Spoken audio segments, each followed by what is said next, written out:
Magandang araw po sa lahat ng ating mga kababayan.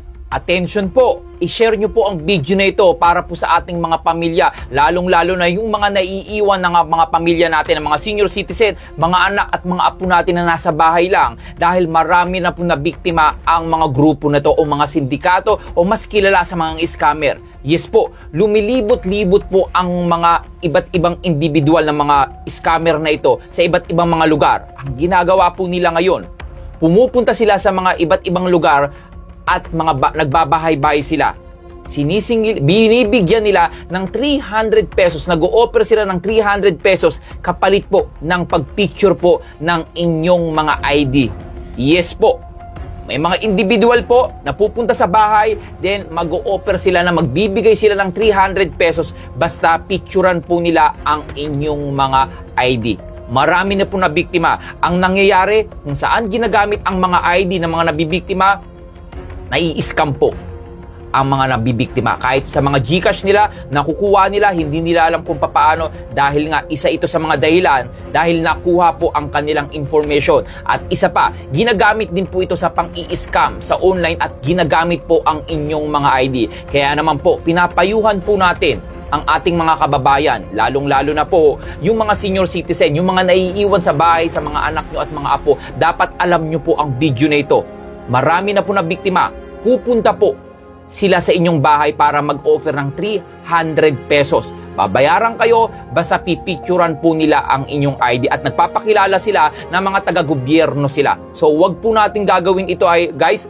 Okay, kapag sinasabi na hingi ng ID, wag na wag nyo pong ibibigay ang kahit anong informasyon po at mga ID nyo sa mga tao na pupunta sa mga bahay-bahay nyo. Kapag may naka-experience po kayo ng ganito, pwede nyo pong i-report sa barangay. Dahil itong mga taong itong mga sindikato, marami po sila. Lumilibot-libot po sa Luzon, Visayas, Mindanao at ang pinupuntirya po nila yung mga matatanda na naiiwan po sa mga bahay. Minsan, sinasabihan pa nila yung mga senior citizen na meron ka pa bang ibang ID dyan ng kapamilya mo. Pag 2 ID ang binigay mo o 3 ID ang binigay mo, tagti 300 pesos yan. Pero hindi nyo alam na nagagamit na pala sa kasamaan o pang i-scam yung mga IDs nyo at mga informasyon nyo. Kaya naman mga kababayan ko, pakishare po ang video na ito at panoorin nyo po yung video na po na ilalagay ko po dito dahil ito po ang example sa mga ginagawa po nila na pang i-scam. Panoorin nyo ang video na ito.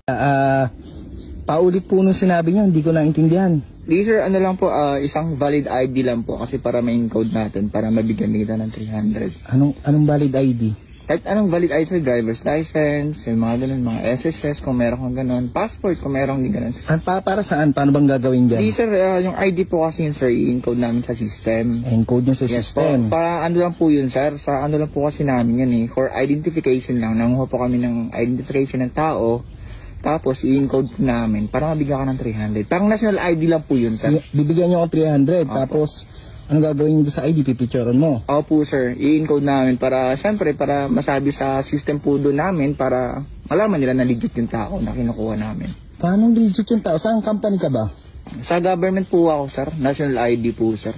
National ID? Yes po. Hindi ba, ang alam ko, automatic, naka-encode na itong mga ID na to, kuya. Hindi sir, kasi marami po kasing tao nga hindi po nakapunta sa office, so ako, nagbahay-bahay po ako sir. Dito sa probinsya namin? Opo, sa probinsya po sir. Okay. Kasi ibang tao kasi dito sir, hindi nila alam kung paano gagawin. So ako, gusto kong tumulong. So nautusan ako ng government sa office namin na magbahay-bahay. Individual po. Magbahay-bahay individual? Wala kang mga kasama? Wala po sir, kasi yung kasama ko, andun din po. Ako, bali ano ko sir, ruta ko yung dito sir. Okay. Hindi mo ba alam sir na yung mga ID na hinihingi mo ay mga sensitive documents yan? Hindi sir, safe naman po yun kasi naka-encrypt naman po sa system yun sir. Kami lang po nakakaalam na. Hindi.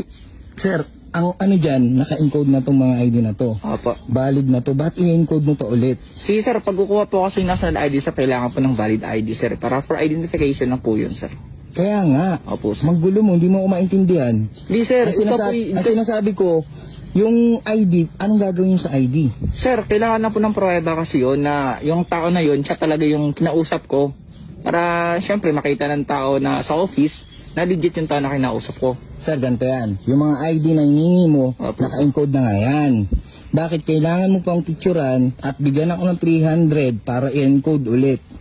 Siyempre, sir, kasi ano po yun, sir, legit na tao po kasi kami, sir. So, ang gusto po kasi ng office, legit na tao yung mga kukunin ko para, siyempre, gusto ko namin tumulong. Paano legit? Paano tumulong? Ito, sir, hindi na siya pumunta ng office, balik kami na lang po nagbaybahay. Hindi, sir. Kumbaga parang, ano yan, hindi ko magets yung, yung sinasabi mo eh. O sige, bibigay ko sa'yo ID. Yes po. Tapos bibigyan mo ng 300. Tapos pipicturean mo. Picture lang po yun, sir, hindi naman po namin kukunin yun, sir. Kaya nga, kukunin mo. Saan mo gagamitin at pipicturean mo yung ID Siya ko? nasa ID nga po, sir. Ulit-ulit po tayo, sir. Nasa inyo naman po kung ibibigay niyo, sir, hindi, sir. Hindi na po kayo naninilit eh. Ayan nga, ando na nga tayo sa hindi ka namimilit. Pero, ang kinababahala ko, umiikot ka dito sa amin eh. Opo, sir, ruta ko po kasi talaga to, sir. Kaya dito sa kabila, sir, tapos ko na rin po. Hindi, bro. Na po yung susunod. Hindi bro, may alam ako, hindi porket dito sa probinsya nakatira, malalamangan mo ko kaibigan. Kasi ganda yan, kaibigan. Hindi, pakinggan mo ako, kaibigan. Hindi naman po tayo nilalamangan, sir.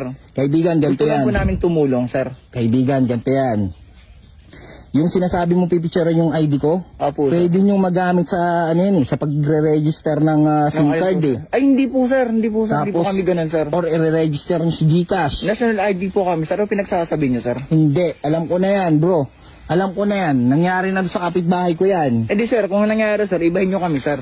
Paano kayo nagkaiba? Sir, kami, sir, national ID po, government po kami, sir, eh. Makulit ka nga.